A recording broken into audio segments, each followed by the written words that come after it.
자, 지난주에 안 나오신 분입니다. 지난주에는 왜 안 나오셨을까? 저 질문하신 거예요? 네. 일단 저 축하드리고요. 대상이요? 네. 저도 약간의 일조를 했다는 자부심을 가져도 되겠죠? 저도 좀 나눠 먹으려고요. 저희 제작진들이 어저께 다 올라와가지고. 네. 보통 이렇게 얘기하잖아요. 저 혼자 한 게 아니고요. 저는 그렇죠. 뭐 밥상을 차려줬을 뿐이고요. 뭐 저는 숟가락을 떴을 뿐인데 우리 제작진 다 고맙다고 이름 한 번씩 말하고 그런 거 하잖아요. 네. 그런 거 전혀 없습니다. 다 나 때문이라고.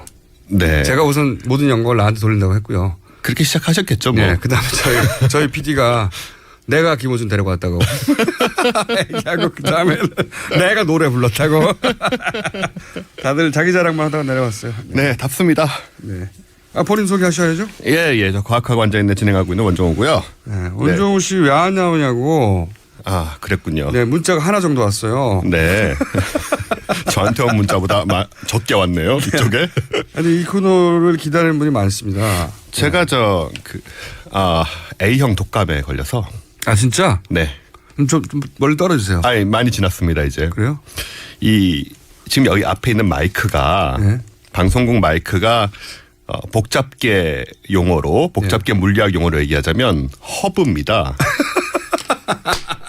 그러니까 바이러스나 박테리아의 가장 강력한 허브 중에 그럼 하나죠. 여기 진행자들 중에 한 분을 의심해 봐야 되겠네요? 뭐 제가 걸렸을 수도 있고 제가 오는 경우에 제가 여기다가 그 이제 자리에 앉는 분들이 이제 다 걸릴 수 있죠.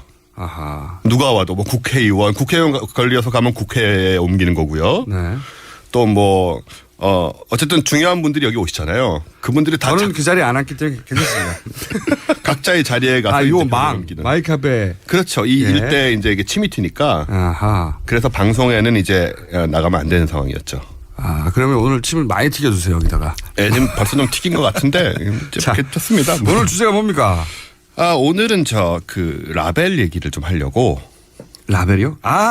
예. 대통령 요 라벨 얘기가 나온 것은 네. 박근혜 대통령이 순방하거나 그 짧은 시간이라도 방문하게 되는 뭐 호텔. 네, 그렇죠. 그런 장소에 예를 들어 전등이 있으면 위로 딱딱하면 네네. 그 점등 아래로 끄면 소등이잖아요. 네네. 혹은 뭐 필통이 있으면 위에다가 필통. 그러니까요. 모든 집기에다가 라벨을 믿기 힘든 얘기예요. 믿기 힘든 얘기인데. 그렇죠. 모든 집기에다가 그렇게 라벨을 붙이기를 요구했고 이것은 저도 그 현지 공간 관계자들한테 복수의 공간 관계자한테 확인한 것이고 그런 얘기를 들은 분도 많고 손혜원 의원도 그런 얘기도 했고. 그렇더라고요. 그리고 뭐 그런 기사가 나온 적도 있는데 아주 구체적으로 저는 들었는데 모든 집기입니다. 예를 들어서 모든 집기. 예를 들어 저는 이건 이해가요. 이쪽으로 틀면 뜨거운 물, 이쪽으로 틀면 차가운 물. 샤워실에서 특히 헷갈릴 수도 있죠. 그럴 수 있거든요. 네. 처음 간 곳은. 네. 그리고 이제 나라마다 그런 그 샤워 예를 들어서 물을 틀고 끄는 그 시스템이 좀 다르고 네. 어떨 땐 정말 모를 때도 있어요. 네. 저는 거기까지는 이해할 수 있어요. 하지만 필통에다가 필통이라고 쓰는 건 뭡니까? 그래서 저도 필통에다가 필통을 쓰는 건 뭡니까? 이건 휴지곽 위에 휴지곽이라고 쓰고 이건 진짜 이해하기 어렵거든요. 진짜로. 네, 이해하기 힘들죠. 그래서 뭐. 그리고 문은 밀어서 안 열리면 땡기거든요. 두 가지밖에 없어요. 두 가지밖에 없죠.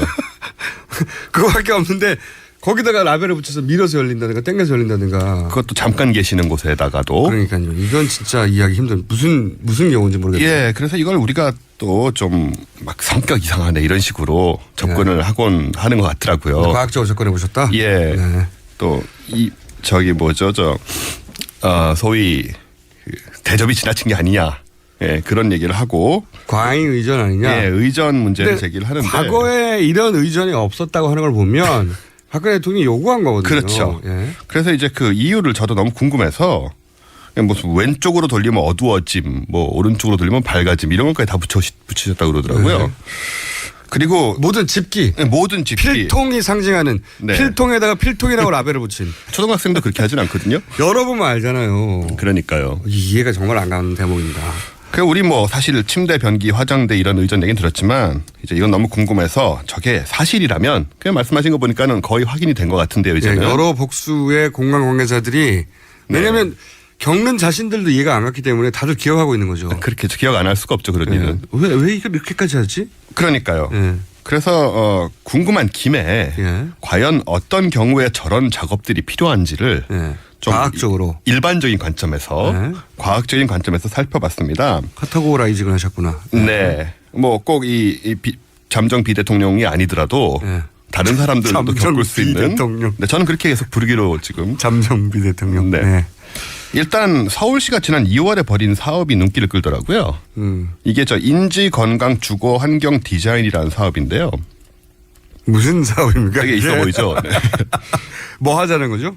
주된 내용은 바로 이렇습니다. 장롱이나 수납장, 싱크대, 신발장 등등에 어떤 물건이 들어있는지 스티커를 붙이는 라벨링을 하는 작업이에요. 서울시에서? 네, 서울시에서 지난 2월에 실제로 벌인 일단 작업의 제목이 뭐라고요? 인지 건강 주거 환경 디자인이요. 인지 건강 주거 환경 디자인. 네. 네. 이름은 굉장히 길고 뭔가 과학적인데 어쨌든 스티커 붙이잖아요. 네, 스티커 붙이는 거고 또 변기 뚜껑을 밝은 색으로 교체하고 전등 스위치와 콘센트를 쉽게 알아볼 수 있게. 굉장히 비슷하죠. 이상한 운동이네요. 네. 인지 건강 주거 환경 디자인 운동의 주체가 서울시였다고요? 서울시였습니다. 네, 서울시에서 자 변기를 밝은 색으로. 네, 뚜껑을만을 교체했다고 하지만 변기 뚜껑은 밝은 색으로. 네, 전등 그다음에 스위치와 콘센트. 장 안에 뭐가 들어있는지 라벨. 예, 그런 거 다 쓰고. 네, 굉장히 비슷한데요. 굉장히 비슷하죠. 느낌이. 예. 네. 그러니까 왜 이런 사업을 했느냐가 이제 중요하지 않겠습니까? 네. 이 사업의 목적은요. 치매에 걸린 어르신들의 병 진행 속도를 늦추기 위한 것입니다. 실제로 있었던 사업이기 때문에 제가 말씀을 드리는 거죠. 너무 하시네 이 양반. 아닙니다. 여기 뭐 잠정 비대통령뿐만 아니고 일반적으로 이런 우리가 일을 필요로 할 때 그러니까 어떤 박 대통령이 그랬다는 게 아니고 그렇죠. 다른 네. 이유가 있겠죠. 틀림없이. 근데 예. 이제 서울시 찾다 보니까 왜 이런 일을 할까 찾다 보니까 서울시에서 네. 하필 또 서울시에서 이런 사업을 하셨어요. 확실하게 하신 거고요. 이거 이건요. 팩트입니다. 인지 건강 주거 환경 디자인 사업을. 네. 지금 가이드북도 인지 건강 주거 환경 가이드북도 나와 있기 때문에 이게 소위 말하면 알츠하이머 그렇죠. 환자들을 위해서 네네. 이제 본인이 계속 그 기억을 상실해 가고 네. 그것이 본인의 일상 삶의 질에 큰 영향을 미치니까. 그렇죠. 그런 거를 좀 도와주려고. 네. 그렇게 여기는 옷이 들어온 장입니다. 그렇습니다. 여기는 연필이 들어간 필통이라고 하는 것입니다. 네. 하고 이렇게 어린애한테 다시 말과 글을 가르치듯이. 그렇습니다. 왜냐하면 그걸 잃어가니까요. 정신 건강을 위해서 굉장히 중요한 거죠. 많은 예산을 굉장히 들여서. 중요한 사업이 인지건강 주거환경 디자인. 네. 예. 그래서 가이드북도 발매를 했기 때문에 이거 한번 서울시에 문의하시면 가이드북도 받으실 수 있을 거예요. 이렇게 부모님들이 치매를 앓거나. 네. 좀 다른 병이지만 비슷한 증상이 알츠하이머. 그렇죠. 여러 가지. 그런 증상을 앓는 분들은 서울시에서 인지건강 주거환경 디자인이라고 하는 사업을 하고 있고. 네. 그 사업, 왜냐하면 가족들이 굉장히 괴롭거든요. 그렇죠. 본인들도 괴롭지만 본인들을 기억을 잃어가니까 네. 훨씬 덜 괴로울 수 있는데 그렇죠. 이 옆에 가족들이 굉장히 이렇게만 괴로운데. 해줘도 이제 본인이 그걸 어느 정도 해결을 할 수가 있습니다. 이 사업을 언제 시작한 겁니까? 지난 2월 달에 시작했습니다. 올해 2월? 네. 올해 2월 달에요. 그러면 서울시가 이 아이디어를 얻은 건가요? 뭐 어떻게 정보를 입수해서 또 영감을 얻었을 수는 있지요. 그래서 이런 사실에서 우리가 뭐 또 추정할 수 있는 부분들도 있는데 뭐 물론 확실하지는 않고요. 당연히. 추정 같은 건 위험합니다. 이런 예, 추정 같은 건 해서는 안 되죠. 본인만 하세요. 네. 저는 아무 추정도 하고 싶지 않습니다. 그다음에 역시 이제 일반적인 의미에서 또 왜 또 이런 일이 필요하냐 몇 가지 원인들이 또 있습니다. 이런 하여튼 행위를 보고 네. 이런 행위를 하는 경우가 언제 있냐 따져본 그렇죠. 거죠. 그건 거죠. 그냥 과학적으로. 과학적으로.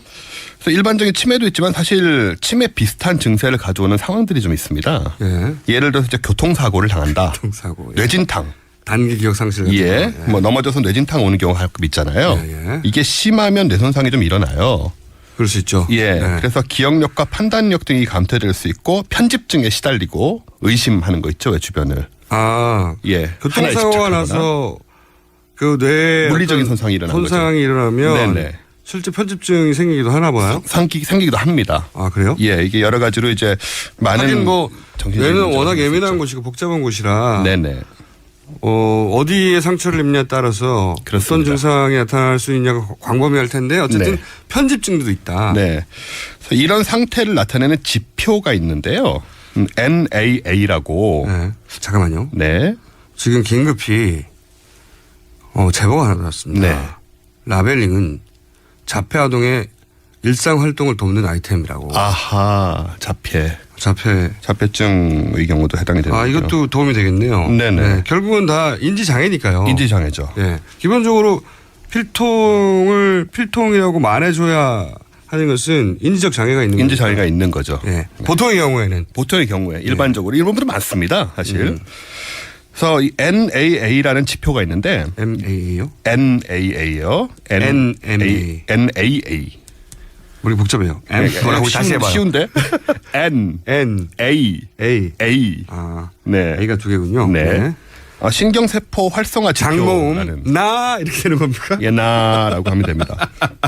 미국 애들은 정말 그렇게 읽기도 하잖아요. 네, 난 참 저렴해요. 제가 생각해도 제가 무슨 뜻이에요 이게? 신경세포 활성화 지표라는 것인데 그래서 활성화세포. 네. 이렇게 뇌진탕 같은 거를 겪어나면은 이 지표가 4에서 6%가 낮아집니다. 그래서 치매와 유사한 문제가 생기게 되죠. 그렇군요. 네. 뇌 활동이 어쨌든 정상적으로 안 된다는 거죠. 네네. 그래서 뇌진탕 같은 사고를 겪는 경우도 있고 또 한 원인이 있는데요. 요거는 원인이 참 많네요. 네, 요게 이제 원인 많은 거 좋아요, 저는. 예. 그렇습니다. 이거야말로 사실 일반적으로 우리가 한번 생각해 볼 수 있는 그런 부분입니다. 치매랑 그런 평범한 것들 외에 조금 특수한 치매, 상황인데 알츠하이머, 네. 교통사고, 예, 혹은 뇌진탕. 뇌진탕, 네. 혹은 아까 뭐가 있었죠? 자폐. 예, 자폐. 그리고 또 하나는 뭐냐면 이게 10년 전에 이제 서울 의대 교수팀이 임상 연구를 했었어요. 네. 그래서 국제 학술지인 뇌신경 양리학지라든가 뭐 국제 뇌신경 양리학지 같은 데 실린 그런 논문인데요. 메스암페타민이라고 들어보셨습니까? 들어봤죠. 예, 메스암페타민이라는 약물이 있습니다. 네. 이 약물에 중독이 되면은 이 NAA 양이 치매 환자 비슷하게 떨어지게 됩니다. 오. 예. 그래요? 예, 치매 환자와 굉장히 비슷한 뇌 상태가 돼서 뇌 구조도 변하고요. 그래서 사고력과 분석력을 담당하는 회백질이 손상돼서 충동적이고 공격적인 성격을 갖게 되죠. 암페타민은 시럽봉을 말하는 겁니다. 그렇습니다. 네, 옛날에 상품명으로 필로폰이라는 이름으로 쓰이기도 했었죠. 필로폰. 네네. 시럽봉. 예, 그렇습니다. 각성제, 메스암페타민. 네. 예, 강력한 중추신경 흥분제. 네. 그 서울 의대에서 이걸 연구를 해서 치매와 비슷한 결과를 나올 수 있다라고 또 발표를 했기 때문에 이런데 중독이 된 사람들이 있다면 그런 경우에도 이런 작업이 필요할 수가 있습니다. 의학적으로. 네, 굉장히 걱정된 눈빛으로. 네, 전 정말 걱정이 되죠. 네, 걱정된 눈빛으로 하시는 건데. 네네. 저는 처음에 어떤 생각을 했냐면 이건 과학적인 접근이 아니고 그냥 일반적인 상식적인 접근인 거죠. 그러니까 이런 거 아닐까 생각했어요. 뭐냐면 켜보면 알잖아요. 네. 불을 끄고 켜는데 100만 가지 방법이 있는 게 아니에요. 하나를 선택하면 바로 자동으로 그 다음 걸 알아요. 네. 끄면 반대가 켜진다는 거는 그러니까 단 한 번의 선택으로 상황 파악이 되는 거란 말이죠. 그렇죠. 복잡하지 않잖아요. 네. 문을 당기려고 하는데 안 열려요. 밀잖아요. 네. 문을 뜯어내지 않잖아요, 우리가. 그렇죠. 그렇기 때문에 너무 단순한 내용인데 여기에도 라벨링이 필요하다는 걸 듣고 제가 무슨 생각이냐면 이렇게 단순한 행위조차 본인이 직접 확인하지 않고 네. 누군가가 대신 확인하여 나에게 알려줘야 한다. 저는 처음에는 그런 관점에서 바라봤어요. 우리가 이제 그동안 들은 얘기들이 있으니까 그렇죠. 그렇게 보기 쉽습니다. 아주 오랫동안 대통령의 그러니까 그때는 제왕적 지금 네네. 제왕적 대통령이랑은 비교할 수 없는 그렇죠. 쿠데타로 집권해서 사실은 사람의 생사 여탈권을 쥐고 있던 네. 정말 왕과 같은 권한을 누렸던 그 집에서 어린 시절을 보냈고 네. 그러다 보니까 너무 익숙해져서 근데 그 집으로 다시 돌아간 거 아니에요. 그렇죠. 본인의 입장에서는 어린 시절 자기 집으로 돌아간 거거든요. 네. 다시 자기가 아버지가 누렸던 왕의 지위에 올랐다 내가. 이거 있지 않습니까? 예전에 왕들은 용변을 보고 본인이 처리하지 않았다고 하잖아요. 그랬다고 하죠. 대신 닦아주었다고 하는. 네. 저는 왕이라도 제가 하고 싶어요. 그 부분은. 근데 어릴 때부터 이렇게 하다 보면 또 하기 싫어지실 거예요. 그랬다고 하는 거가 번뜩 떠오른 거죠. 네. 아주 기본적이고 단순하고 간단한 일조차 자신이 하지 않아도 된다고 생각하는 것이 이렇게 극단적으로 확대돼서 이렇게 된 게 아닐까? 뭐 그럴 수도 있고요. 네. 뭐이 잠정 비대통령의 경우를 얘기하는 것이 아니기 때문에 지금은 이건 일반적으로 이런 상황들이 있다는 것이고 그분은 좀 특별한 어린 시절을 보내셨으니까. 그 자폐적 성향, 자폐아라는 게 아니라 자폐적 성향이 있을 수밖에 없었을 환경이었다는 생각도 들긴 해요. 워낙 제한되고 누구도 믿지 못하고 네. 그러다 보니 그렇게 발달해버린 게 아닌 생각도 좀 들고. 그럴 가능성이 굉장히 크다고 봅니다. 네. 근데 이건 진짜 이해하기 힘든 거거든요. 이해하기 힘들죠. 일반인으로서는. 한 국가의 대통령이 가지고 있는 합리적 판단 능력을 믿고 우리가 네. 당연히 정상적이고 합리적 판단을 할 거라고. 왜냐하면 전쟁할 때 전쟁하자 말자 이런 결정을 최종적으로 위임한 사람이잖아요. 그렇죠. 전쟁하자는 판단을 했으면 몇백만 명이 죽는 겁니다. 네. 만약에. 하지 말자는 판단도 마찬가지고. 근데 거기도 라벨링을 이렇게 붙여서 미사일 발사 버튼에 온, 오프 그렇게 좀 해결을 하고 계시지 않으셨을까 하는 생각. 그렇기 때문에 기본적으로 출마한 분들은 기본적인 상식과 일반적인 평균적인 인식 정도는 가질 거라고 전제하고 바라본단 말이죠. 당연하죠. 그래서 외국에서는 특히 정신 분석도 굉장히 중요하게 생각하는데 정신감 정도. 그래서 중학교 때 뭐 했고 그것도 따지잖아요. 그렇죠. 중학교 때 뭐 했고 고등학교 때 뭐 했고 고등학교 때 하다못해 친구들과 무슨 대마초회를 했다라는 것도 다 따져요. 다 따지죠. 그게 50년 전 일이라도 그것이 그 사람 미친 영향들 다 따져서 결국은 후보 한 사람을 뽑는데 우리는 너무 그런 검증에 소홀했다는 생각도 들고요. 사실 그것도 과학인데 과학적인 접근을 해야 되는데 우리는 너무 이렇게 인상적인 접근만 하는 겁니다. 뭐 정책 질문해보고 인상 표정 보고 뭐 이런 식으로 표정 판단을. 저거 봐. 저거 자신감에 찼잖아요. 그러니까요. 네. 그렇게 판단하면 이게 애정을 가진 입장에서는 계속 좋은 쪽으로 오해를 할 수가 있으니까. 저는 여러 가지 교훈을 동시에 준다고 생각해요. 근데 대통령이 뭐 예를 들어 변기를 바꾼 게 뭐가 그렇게 큰 뉴스라고 자꾸 하느냐. 그 뉴스를 다루는 이유는 대통령이 가지고 있는 정상적인 판단력 상식적인 판단력을 검증하는 게 굉장히 중요한데 그걸 놓쳤다는 거죠. 그렇죠. 다음에 그러지 말자는 거죠. 네. 네. 자기가 10분 혹은 1시간 있을 곳에 변기를 왜 뜯습니까? 그것도 남의 집, 우리 집도 아니고. 그것도 남의 호텔. 일반인의 집도 아니고 그래도 안 되지만 지자체장 사무실을 집무실 가가지고 화장실을 지자체장 의사하고 상관없이 뜯어버렸다는 거 아니에요? 네. 말도 안 되는 거죠. 그래서 하고 싶은 마지막 결론은 마지막 결론은 뭐냐면 이제 뭐 그분의 경우는 그렇다 치더라도 어쨌든 간에 이렇게 여러 가지 원인들이 있을 수 있기 때문에 만약에 누군가가 자기가 사용할 물건에 라벨을 붙여야 되는 상태에 놓이게 되면 빨리 진단과 치료를 받아야 됩니다. 그리고 주위에 자신의 증세를 정확히 알림으로써 환자는 이게 중요하죠.